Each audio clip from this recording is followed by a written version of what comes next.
All right, guys, welcome back. Today is a very special video with a very special creator. I am joined by Aphrodite to talk about the Rust cases, and we have been following the Alec Baldwin of it all, the armorer of it all. There are theories, there are thoughts, there are lawsuits, there are allegations and shade, and I have the context of that, but Aphrodite has the cards. So if you are not already following him, I'm going to let Aphrodite tell you a little bit more about why you should be.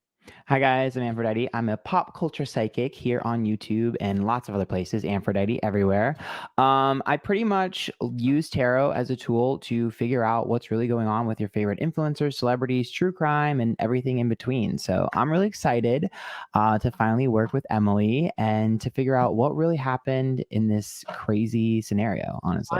I'm so excited to be working with you. I've gotten asked a lot, and I use your videos as reference too, as context of Aw. what you're seeing about situations. And if I don't, my audience is like, the long-nerds are like, but did you see? Because you have had so many things that you've called out come true very, very quickly. Like the insights that you bring are so valuable. And I think Thank you. there's a lot of insight to be had here because there are so many questions. So we should just get into it. Remember, these are all alleged for entertainment purpose only. Allegations, shade, and cards. Yes. So we should get into it. And then, if we haven't met yet, I'm Emily D. Baker, the badass lawyer and everyone's favorite legal commentator. I'm the host of The Emily Show, and I break down the legal shit behind the news and pop culture stories we all want to talk about. I have been a licensed attorney for over 15 years, but this is not legal advice. I should warn you, I'm a big fan of the cursey words. This channel is where the law nerds unite to talk about facts, not fuckery. All right, let's get into part 2. So, I'm ready. I know, I am too. The armorer on the set of Rust, Hanna Gutierrez Reed, is a young armorer who has alleged that the set was sabotaged by the prop master who provided the guns and the ammunition to set. She recently filed a lawsuit that was full of allegations. Her father is a fairly well-known and famous armorer. He does this work all the time.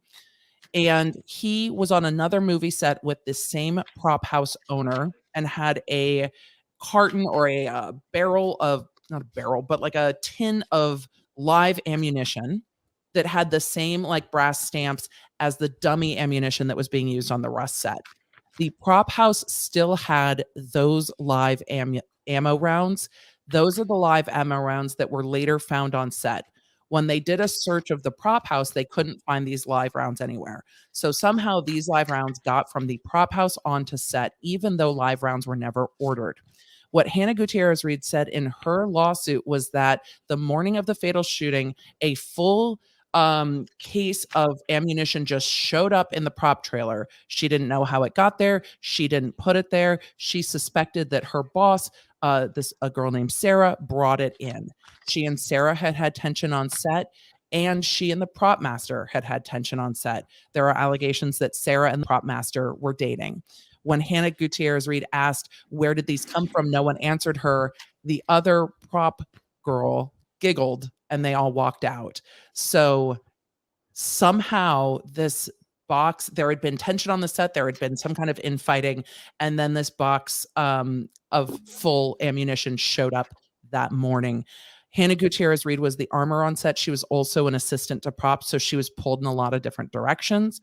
And that was due to the cost savings or cost cutting on the set.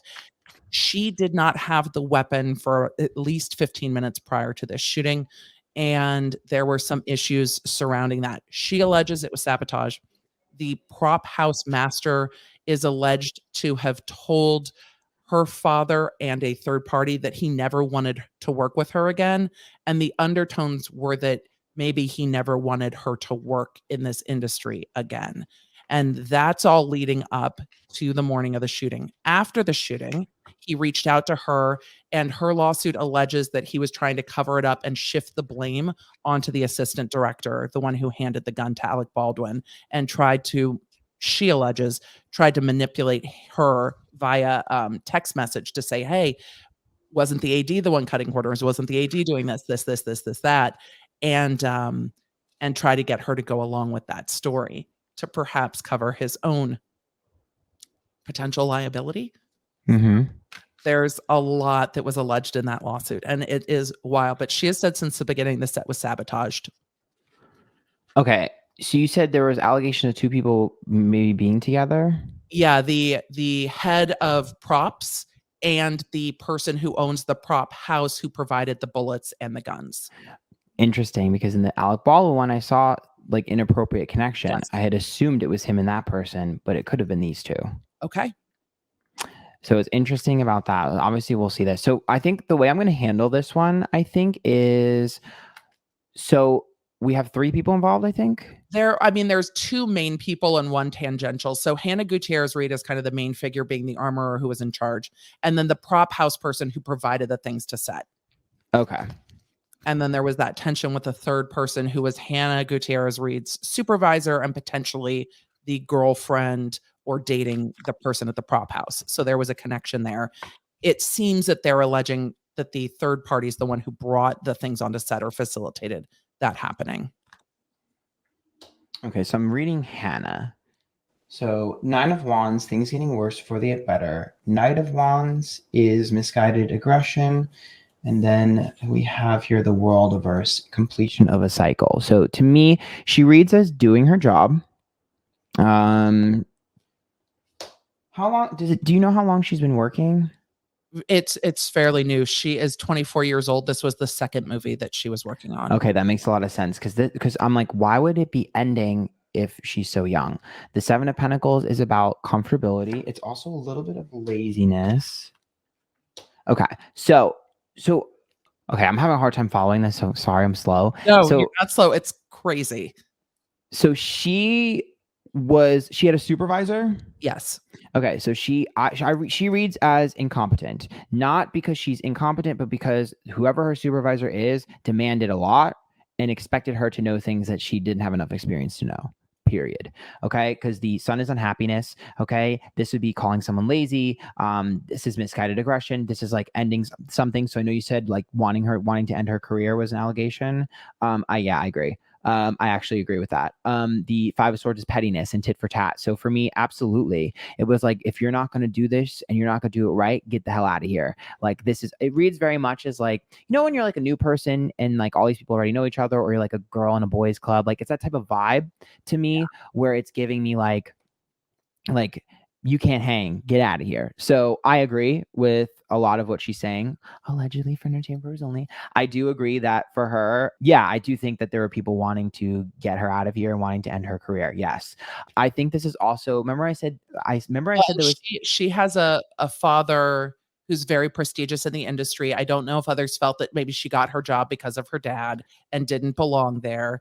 And because her dad had just worked with this prop house guy on another film before this. So she's a known kind of name legacy when she's young, but she was the sole armorer. And then the prop director was in charge of her because she was also assistant to props. So she was getting pulled in 2 different directions. That makes so much sense. Remember when I said I thought that maybe Alec and the director, whatever, were playing pranks on each other? It's them, not him. See, this is why we needed a part 2, because it's them that were doing shit to each other. Okay. And there was inappropriate connections between someone here, but I'm telling you right now, there were pranks being played 100% consistently. Okay. There were things broken. There were things missing. I think maybe she was delivering things late, or they weren't there, or pieces were missing because people were purposely sabotaging her. Yes. However, she is not innocent because she showed up as a 9 of Wands, which means that she's a little bit pretentious in this energy, and she's a little bit like, I know everything. Like, she's very much showing up as a princess. Okay. So for me, I think it's a clashing of attitudes, to be honest, new school versus old school. The Queen of Cups tells me that for her, I don't see her as a malicious person. I see her more as like emotional and naive. And the Tower is a dramatic catastrophic event, which means she doesn't deal well with pressure, buckled under pressure, and everything was getting worse. So it's like, I put myself in her position, and even though I don't think she was giving the best attitude to people in the beginning, I still put myself in a position where things are being sabotaged, things are being moved around, whatever. You're getting like hazed. That's what it reads as, like almost like a hazing from a fraternity. So you're getting hazed and you already don't deal well with pressure. You're inexperienced and you're making it worse. Yeah, there was a text message between her and the guy that provided the props, and she's like, "Look, there was this thing and there was that thing," and he's like, "Don't go tattling to production about it." And so there was already this tension in these text messages before this happened. So the reason there was tension is because she knew she was being set up from the beginning. So I actually agree with her conspiracy. The Empress is reversed. The Nine of Pentacles is reversed. So these are other people, a lack of care, nurturing, and avoidance. So I actually agree. They were setting her up to look bad. They weren't setting her up to fail completely. Like they didn't like. I do think that if she had lost her job, they'd be like, hell yeah, let's. But I don't think it was like I want to destroy you. I think it was like I want someone else in your position. Let's replace her. That's what it was. It was we need to replace her. And the Nine of Pentacles here is about other people. So for me, I see that as someone else was supposed to have her job. Oh, I wonder if there was another person up for armor that was closer to this group and she got pulled in because of the connection with her dad. I wonder That's if that's exactly what it reads as. It reads as like, because see, the Fool is spontaneous and a last minute change. I wouldn't be surprised if it's because of production costs. Maybe she's I was cheaper. because she's 24. This is the first movie she's run on her own. The other movie she did, she was an assistant. I bet she is cheaper. When they gave out the amount of money she was making, and it was like $7,500 for the whole film. It was shockingly low. There's your Dude. answer.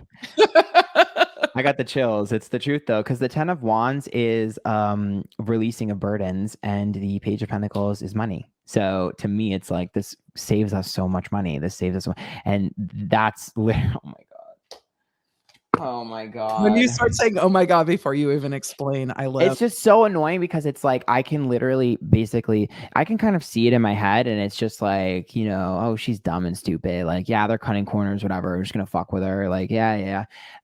And it that's literally what happened. So the Four of Wands is the comfortable environment. The Magician is reversed, the Eight of Pentacles. So for me, Magician is neglecting to tell her something. So I'm in the night or the day of the shooting or whatever. I don't tell you something, so I'm keeping you dark in terms of communication. The Eight of Pentacles is reversed, which is I'm not doing anything, so I'm not doing what I'm supposed to do. So I think that their goal was to delay the shoot date. Like, I think that they were trying to delay whatever scene they were shooting. Because if you remember from the previous reading, I said I don't think that was supposed to happen in the first place. Yeah. So I think that the other person on the other side, I guess the prop master is who it is, wanted to delay shooting. I think she scrambled to get things together. And that's where things went wrong, because their goal was to kind of fuck things up, sabotage it, make them delay it, not do it, make her look bad, have a delay in production, and then do it the next day. Right, because Baldwin was asking for the weapon, even though it wasn't supposed to be a rehearsal. And so they were getting the weapon ready, even though it wasn't supposed to be a rehearsal. I just have to wonder if they were trying to delay her so Baldwin would be pissed because he's also the producer. And it's like, well, if you look bad in front of him, he might just fire you. Like, he might tell you to get out. That's exactly what it reads as to me. I'm not even joking. Like, it's that blatant to me, because the Knight of Pentacles is inconsistency, which means she's not delivering. You're under delivering. The Page of Cups is upright, and the Two of Cups, which means she must have cried at some point. Or wanted to cry, or was like really emotional. And again, I'm not going to saint her amazingly, because I do think that she probably came in with a little bit of an ego herself. But at the end of the day, but also 24, like, right. I know. When I was 24, I was like, well, that too. I was 24. Yeah. I mean, it's true. No, it's literally true. I think back to my 24-year-old self. I'm like, you were an idiot. But regardless, you knew nothing, but you thought you knew everything. I mean, it's not 100%. 14. You just, you can buy alcohol. I can see that. But her allegations are they were setting me up. And there was this really interesting line in a text message where the prop master is like, well, you don't just run and tattle to production about these things. Like, the other woman's your boss, like, sort it out with her. But it's not like there was a huge accident, like a gun went off around a horse or something. And I was like, why would he say that? Why would he say a gun went off around a horse? And it seemed like it was alluding to the fact that there could be like a live round accident. And I don't think anyone thought that somebody could be hurt, because no one on a movie set should ever be pointing a weapon directly at someone, so that even if a live round did go off, it would cause problems, but it wouldn't hurt anybody. Like that's how I read what they were alleging in the lawsuit. So you hit, like, you saying that just confirmed what I just saw. So judgment is the people around her, an embarrassment. The Five of Pentacles is about having power over someone or abuse of power, and the Six of Swords would be like a running away from stuff or unwillingness to change. Okay. And then a Chariot to me is about, again, something was moved at the last minute, something was changed at the last minute. I'm telling you right now, I think she didn't inspect the weapon properly herself, because I don't think the goal was for this to shoot someone or to hit someone. And I don't even think it was supposed to hit a horse or anything like that. Well, no, it was like because the live rounds are loud. Right. And the inert rounds are not loud. So I read that text message like, oh, you could create a problem because of the noise. Not Okay. because someone's going to get hurt. Because if you think a gun has a inert round and you fire it, the gun doesn't do anything and you have to act like it does. But then if there's a live round in there, it's very loud and it has a different feeling. So if you give an actor a gun and tell them it doesn't have a bullet and it doesn't have a dummy round in it, and then they fire it and it does, it's going to cause a lot of problems, especially on a Western set with potentially horses, because there shouldn't be any live rounds there at all. That's like, and if she didn't inspect that new case of bullets properly, which people said in my chat when she was like, oh, well, I shook the box and it seemed like they were dummies. People are, you can't check that way. You can't just shake the box and make sure it's all fine. So people were already questioning how thorough she was. And her lawsuit even alleges she was pulled in a bunch of different directions that day, and it was all very flustered and hurried because the camera crew had quit that morning. I can tell you straight up, yes, she didn't inspect it correctly. That's what I see. Because their goal wasn't for anyone to shoot this, and their goal wasn't even for the gun to get in his hands. The gun was not supposed to get in his hands at all that day. No, there was no rehearsal. It wasn't in that's what's alleged in the lawsuit. It wasn't in there at all. It's not even that far. I'm talking about this sabotage that they did to this gun, because it was sabotage. I do believe that. It wasn't supposed to go to him at all. She was supposed to inspect it. It was supposed to be fucked up, and then she would make a loud noise, or something would go off, or would break, or something, or she'd shoot it somewhere. Whatever the hell she was going to do to inspect it, it would cause a huge problem, and she would be looked at as an idiot. It was not supposed to actually go into Alec's hands. Right. So once it did, it was, oh shit. That's what I'm seeing. And this was a prank, and it was to make her look stupid. And I do agree that it was to get her to like get fired or replaced because they didn't like her. She was getting hazed. And I also agree she did not inspect that bullet properly at all. And the thing is, if somebody put those live rounds in and knew they were live rounds and didn't tell her, those people could potentially be criminally responsible because they set up the circumstance. But it wouldn't necessarily be her. Like her negligence might be ordinary, like a regular level of negligence. Like it can be foreseen that somebody who's doing 2 jobs on a set might not be able to do this perfectly. That's not criminal negligence. Okay. But putting a live round into a box of dummy rounds and saying there's no live rounds here, that might be criminal negligence. And then that person, even though they didn't have the gun, even if they weren't on set, could potentially be responsible if that's what law enforcement determines happened. Yeah, the death was not intentional. The Knight of Cups and the Six of Cups tells me that this person has done something similar in the past. Like, to me, they've pulled a stunt like this before in terms of pranks or in terms of like jokes, quote unquote, not a joke. But they've pulled shit like this before. And I'm telling you, this goes back to the Alec Baldwin reading where I have more context. I can kind of see some of the things that I didn't see in the first half. So I'm so glad we did 2 parts of this. Remember when I said there was pranks being played and there was stuff that was happening? They have footage of this person who's responsible. There was footage of like back and forth.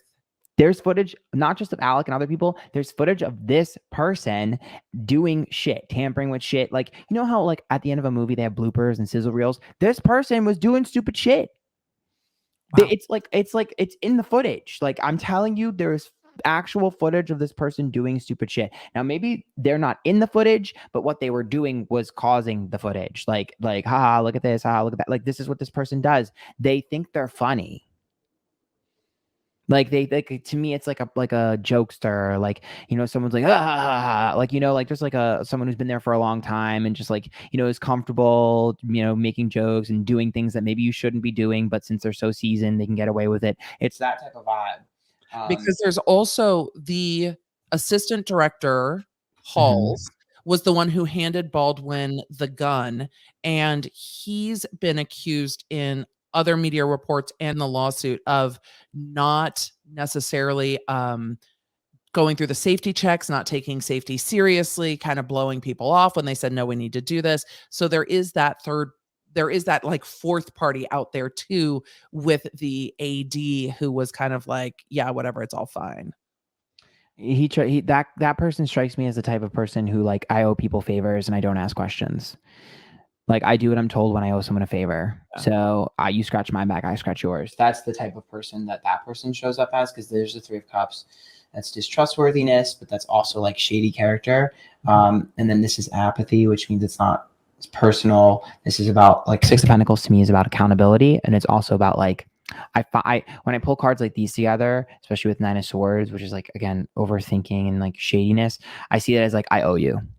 Because think of contract and shadiness. You owe me something. Yeah. You have to do this, even though it's not a real contract. It's a contract. So to Mhm. me, it's like, I owe you. So, like, I don't ask questions. I'm just trust that this person will do this. So yeah, the handoff, I definitely see it as, like, it's think of the mentality of, like, it's easier to say sorry than may I. I don't need to ask questions. So I'm just going to do what I'm told because I owe you. And then I see her as, like, not doing what she needs to do, but there is a person behind this who is playing a joke. And it's interesting to me because I'm wondering if when the gun was handed off to him, this is where I'm a little bit confused, because I'm like, I think when the gun was handed off to him, I think that they thought it was a different gun.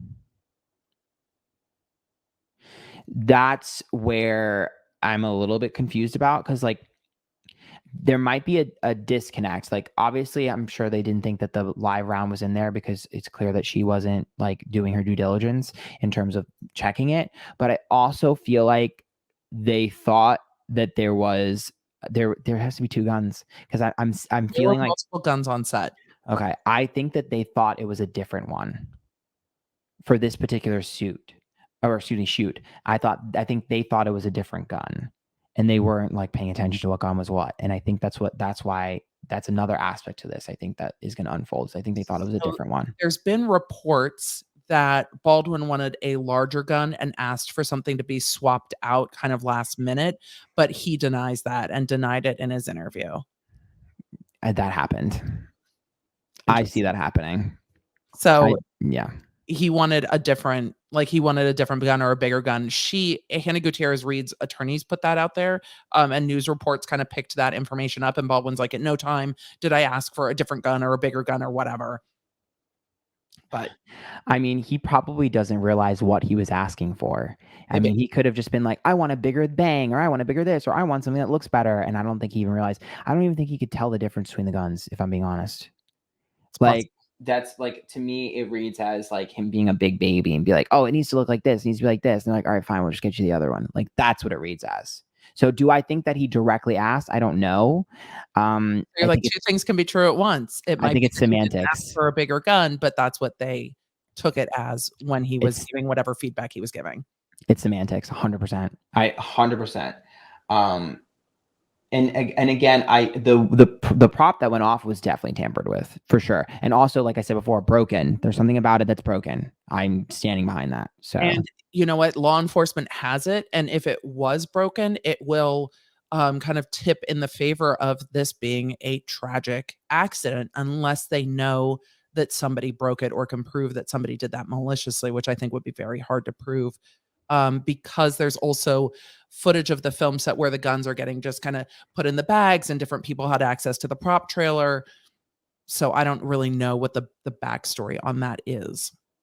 I'm convinced it was broken. If they act like this thing isn't broken, then I'm going to call a cover up, because this thing is broken, period. And I stand behind that. Like, Well, all there's the gun no experts doubt. said there's no way this happened the way that he said it happened unless this gun was broken. Okay. I really do think, but I think it was broken on purpose. which will be an interesting take because Hannah Gutierrez Reed asked if it was sabotage. And even in the ABC interview, Alec Baldwin said, I wonder if somebody sabotaged the set. But it might be that they weren't trying to sabotage the set, they were trying to sabotage her. Yes, and because they thought that if she made a mistake or something, or shot a live round, or maybe even just like the gun was broken and she's like, it's not working, whatever, then she would get noticed and get booted out. So 100%, I 100% agree that, which is ironic because I did not see this going that way at all. Me neither. That's why look, all we've got is the lawsuit allegations with what different people said. I don't think Alec Baldwin knows the whole story either. He was the actor on the set. What was going on in the prop department seems like a lot of drama. Like the lawsuit read like junior high school drama between people going down in this prop department. And the gun had misfires earlier in the shoot and then it never got dealt with. And it's unclear why it never got dealt with after those misfires happened, except for the text message saying, don't go tattling to production. So someone said something. Okay, so the Star is about an expose. The Wheel of Fortune is about opportunity. The Six of Wands is reverse, which is like shh. So someone definitely said something. We haven't. Okay, so I wonder if there was an anonymous tip or like a secret piece of information, because this is something the public doesn't know. So this is something, I don't know if it's happened yet or if it's about to happen, but this is someone who has like excuse the pun, but a smoking gun in terms of information and knowledge, that is sharing that or will be sharing that maybe with law enforcement, but not the public yet. Okay. And this person has some like a very valuable piece of information.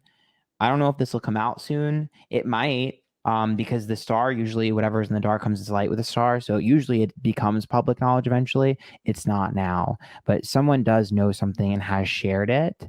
And I'm wondering if this is someone who like, remember when I said like the assist or whatever, it could be someone like that who like shouldn't be snitching, but they're going to snitch.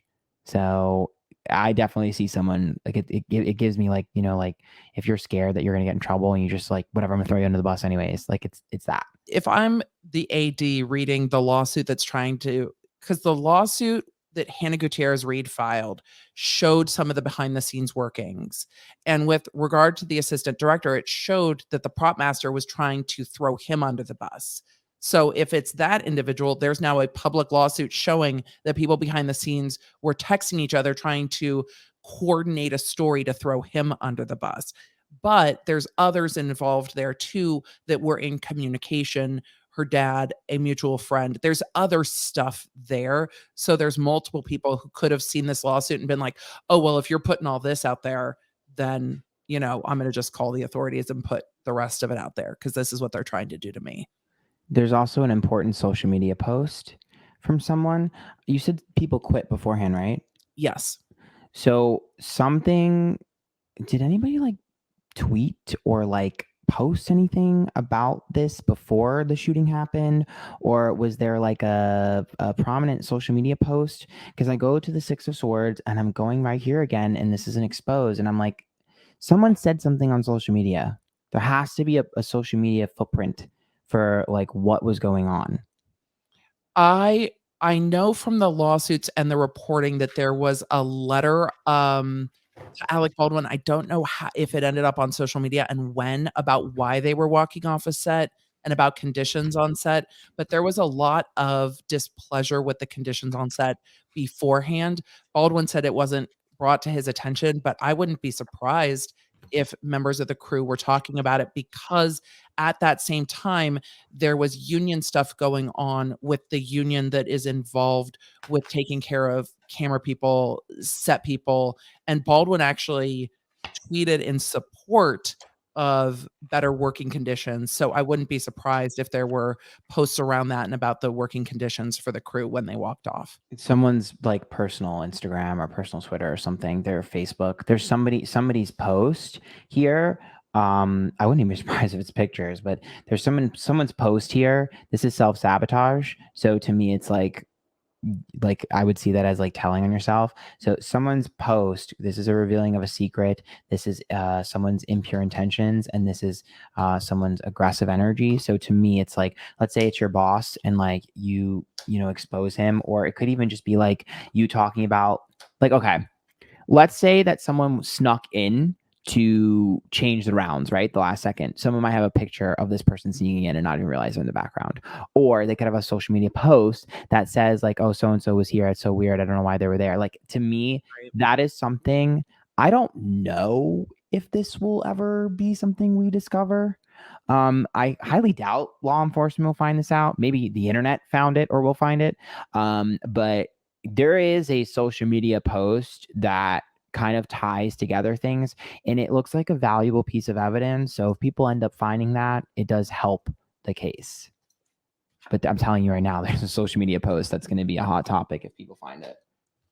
That's so interesting. Yep. Well, It has to do with intention. So, like, because this is the death and this is the embarrassment, and I see this as like judgment. So it's like whether you intended to do or not, it has to do with intent and character building. Interesting. Sorry, George is like, I love it. I love Fred it. is having to say hello. Sorry, I called you your brother. Sorry, but Aww. we have a Fred and a George. Fred is just like, it's time. It's fine. He's my emotional support. So he comes in when it's like, is it going to be stressful? He just like, I'm going to pop on in. He's too funny. That's so interesting because there's the two, you know, the prop house master and then the boss. I just wonder what they were posting on social. If they were posting that they were frustrated with Hannah Gutierrez Reed or frustrated with her work, or I just wonder, or if somebody caught him coming on a set because he said he didn't. So who brought the bullets onto set? Did somebody catch that in the background in the morning when they were getting set up or something? Because Or how like a production assistant or something, like a random person that was just on the set. Like, it's possible. how that box of bullets got on set is a very big question. Let's look at that. Okay. That'll be the last part of this. I'm so fascinated by all of this. It's like, ooh, we might see it. And you know what? If they wrap up the investigation and arrest someone, if that happens, they might say this is the information that's there. Right. Fred, you're a mess. All right, let's see if we can figure out how the bullets got on set. So I keep getting this. Something was moved at the last minute. I keep getting this. Well, they showed, yes, we know this, cards. They showed up that morning and we don't know why they were there. And we don't know how they got there and why somebody mixed in live rounds with not live rounds.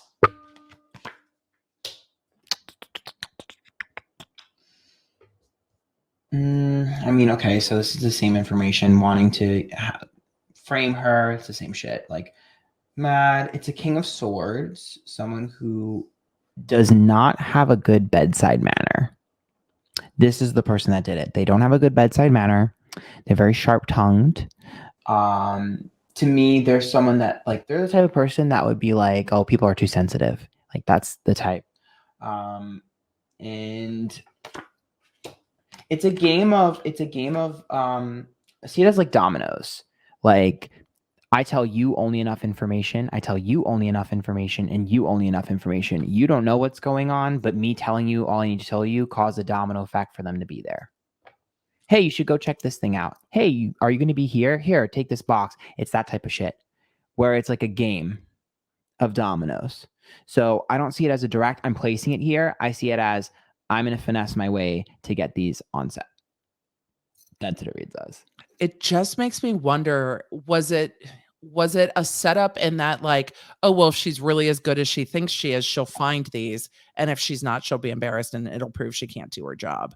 Like, I think that's pretty accurate, actually. I think that's pretty accurate. Where it's like, okay, sis, if you think you're so smart, you're that good, you know, go ahead, find the needle in the haystack. Because then if you're that good at your job, you'll know the difference between the dummy rounds and the real rounds. I wonder if they had a fucking argument previously about the difference between a dummy round and a real round. Maybe. And maybe that has something to do with the social media post, because to me, this has to be something that I agree with what you're saying. I do think it was a test in that way, and I think they knew she would fail, not to this level. But there has to be like, it has to be something that they just talked about, because it has to be like something that they're like, she's not really gonna fuck this up. Like, she'll fuck it up, but not this bad, because like we just talked about this. So that's what I think it is. Interesting. It's just what's so sad about this is it's like the perfect storm of everything that went wrong. Like, the armorer said, "Hey, I would have normally been in there, but there's restrictions because of COVID, and the video village where you can like watch what's being shot was down because all the camera people quit. So when they switched it from being them just in the church blocking stuff out to being a rehearsal, she's like, well, I would have seen it if the video village had been up. And if it was a rehearsal with the weapon, I would have been in there. And then if he started like pulling the weapon out and pointing it, I would have stepped in and said no. But because I was told it wasn't a rehearsal and Video Village wasn't up, I couldn't be in there to do my job." So there's like this whole, as you said, domino effect of like, well, if they hadn't quit because they were unhappy and felt conditions were unsafe, then the video cameras still would have been up. The armorer would have seen what was going on. She would have interceded. And then if somebody hadn't put live rounds in a box and got them onto set, then there never would have been a live round in the gun that he was holding. It's like all of these different factors that just kind of dominoed together and cost a woman her life. It's wild. Is it possible that someone was on set and then got offset? Because I keep seeing a car and traveling, and I keep thinking of a getaway car. So to me, it's like, is there possible someone was on set, did something, and then got offset? Yeah, there's allegations in her lawsuit speculating about whether the guy from the prop house came onto set that day and had access to drop those off, or whether it was her supervisor that did it. But somehow those weren't there the night before and they got there that day, and he is in Santa Fe, so he's not far, but he's not exactly where the set is. So, Yeah, all I can tell you is someone definitely went over there and dropped shit off and then left, and there's someone that wasn't on set at the time, for sure. And that's how they were like, well, it ain't my fault. But again, it's like, it's hard because it's like everyone has a part to blame in this. right. There's not just one big bad. Right, which is what makes it all kind of the more tragic accident that's hard to unwind, and I think it's why we're still here, several months later and the police haven't wrapped up their investigation, because there's a lot of moving pieces and a lot of people involved, and they're trying to get to cell phones and look at text messages, and there's a whole, like, side story because the live rounds looked like they were her dad's from another movie set that the prop house had. And then her dad, this is like full conspiracy theory in this lawsuit. Her dad tried to get out there the night that the shooting happened from Arizona to Santa Fe. And someone called the airline pretending to be him and canceled his flight so that he couldn't get there. And so there's all this other moving pieces that don't make sense, unless somebody's trying to, like, again, move something, hide something. And the police didn't do a search on the prop house until weeks later. Yeah. So it's all very, very odd, and it's very interesting how many people are involved, but when there's that many people involved, if anything's true, people are going to talk. Yeah. The more people No. involved, the more it's likely to come out. Yeah, I don't see her as the malicious one. I don't. Or Alec Baldwin. Alec Yeah. Baldwin, we see it's so weird because in these 2, and if you haven't watched the other part, you have to go watch it, but that Alec Baldwin's really truly what he says he is, and kind of in a circumstance that is Yeah. not all his fault. I mean, he created the cutting corners as production, so it's a part of it, but the day of, that's not entirely his fault. It's like little pieces. If she wasn't doing 2 jobs and if she was doing her job better, but if the props department wasn't fighting, but if the camera crew hadn't walked out, but if. Yeah, if he wasn't egotistical and all over the place, you know what I mean? Just Like, pushing. 'Cause who runs a rehearsal without the armorer in the building? But then you get the AD being like, "Okay, Alec, whatever you say, here's the gun. Go ahead." there's no way everything else was going smoothly either, by the way, Oh, which no. makes sense why the people walked off. Yeah. There had been misfires of this gun before. Oh. So there had been misfires earlier on, and Baldwin said he didn't know about it, and maybe maybe it wasn't the same gun that misfired, because they keep saying there were misfires of a gun on set. But maybe that's why guns got swapped out, because of different, I don't know. Or maybe they were constantly tampering with them over and over again. Or maybe. I'm more inclined to believe that someone was sabotaging them to make people look bad, and it was more than one than anything else. That's what I'm inclined to believe.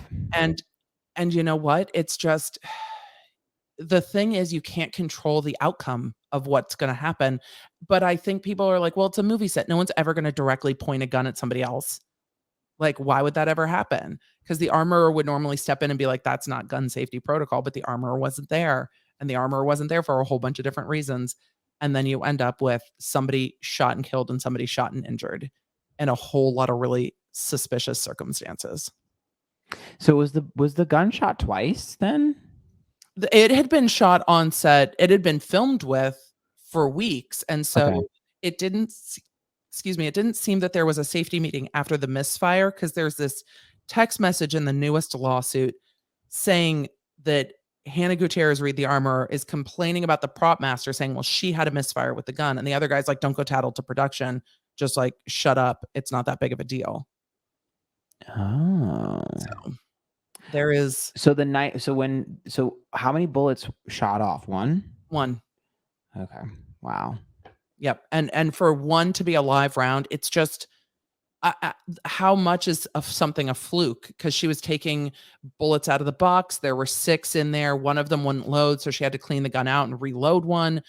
The way that this all went down, and she's like, "Oh, a round was wonky," but then didn't seem to check them more based on her lawsuit and what we have, like, the information that we have from a law I'm enforcement. more inclined to believe that the universe was trying to tell her, stop putting bullets in this gun rather than anything. Because I don't see her as maliciously, because the only way that could be is if she was like, I'm going to beat you at your own game. And if you're going to try and set me up, I'm going to set you up setting me up. But she doesn't read as that type of person. And I don't see her that. I don't think you're smart enough to do that. With a you would hope somebody with a history with weapons, whose father's an armorer, if they were gonna lash back out at somebody, would do it in a different way. Yeah, I don't buy that. There's no way. I don't buy that. Also, I don't think that she doesn't read as someone that's like, I'm gonna fight back, and she reads more as someone that was like crying and overwhelmed to me. Yeah. God, it's so sad. It really I is so know. sad that, do we have infighting that led to this? It sure reads that way, doesn't it? Yeah. I mean, I think at the end of the day, I kind of believe the conspiracy. I do. I'm sold. I guess I sold Like, myself well, on it, but she's like, the sabotage looks like what makes sense. And so, look, bullets got onto that set somehow. We know that's a fact. They pulled it out of the director when he went into surgery. So we know that there were live bullets there. We know that they weren't there in previous days. And we know that new bullets showed up on set that morning. They got there somehow. They didn't apparate. It's crazy. All right. Well, That's Hanna it. Gutierrez Reed's lawsuit is looking like it's got the prevailing theory for us. Yeah. Wow. I stand by it. Wow. Well, I guess we'll see what happens next, right? I mean, Yeah. this story is far from over. So it'll be interesting to see what comes out in the weeks to come. It'll be interesting to see what happens when the law enforcement finishes their investigation. And I guess we'll just flag these and be like, "Look, y'all, when social media posts start making themselves known, come on back to this video." Yeah, maybe we'll have to do another one. I think we might have to. This was fascinating, Aunt. Thank you so much for letting me like be a part of one of your, readings and giving some context from what I know about this story, covering all these suits and seeing kind of, did Baldwin know? Did he not know? Is, one victim, you're like victim of circumstances. I'm like, well, that's what he's been saying. No. No, thank you for joining me. It's really good to have someone knowledgeable to kind of help me direct where I'm going, because sometimes I get a little bit scattered and I don't know all the details. I'm not very good at retaining details, so it worked really well. It worked really well. Well, thank you. We're gonna have to do this again. Absolutely. I'm totally down. Law nerds, I hope you enjoyed that. If you haven't already watched part 1, It might give you a little empathy for Alec Baldwin. I know. But fair is fair. Facts are facts, and the cards say what they say. I was surprised by the outcome. Were you surprised by the outcome, Aunt? I was beyond shocked, honestly. I did not expect that. Right. We're both here shook. And so if you haven't gone to see that yet, head on over to his channel. It'll be linked down below. And if you want more details on this lawsuit, you can just go to the Rust playlist here on my channel and find all the legal tea and what's being alleged back and forth. But we've got the universal tea here. So I hope you guys enjoyed it. Let me know if you want to see us doing something together. I want to see a Girardi reading at some point. So we're gonna coerce Aunt. I'll do it. Erica, no, we want to know. So you guys go show Aunt's channel some love, and we will see you in the next one. Bye. Connect with me everywhere. I'm at the Emily D. Baker. If you guys want to join the text, just text Emily.com. If you want to join the channel, lawnerdsunite.com. Happy to have you. Support what we do here on the YouTube.